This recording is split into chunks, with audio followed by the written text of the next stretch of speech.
Hi. Today we will show you how to search PDF with PDF.co using Zapier.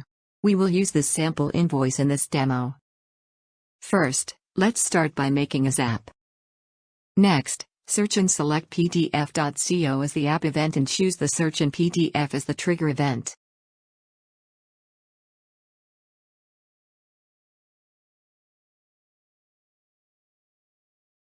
Then, connect your PDF.co account to Zapier.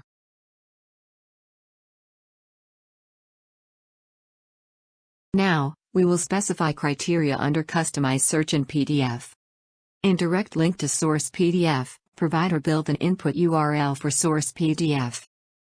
In the text to search section, enter the text that you would like to find in the input document.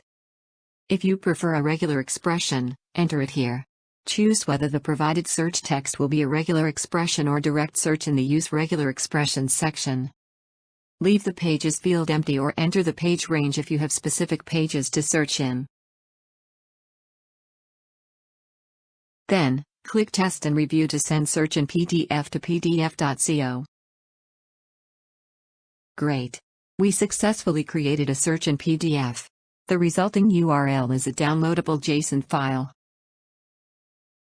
For more tutorials, you may visit our YouTube channel and don't forget to hit the subscribe button.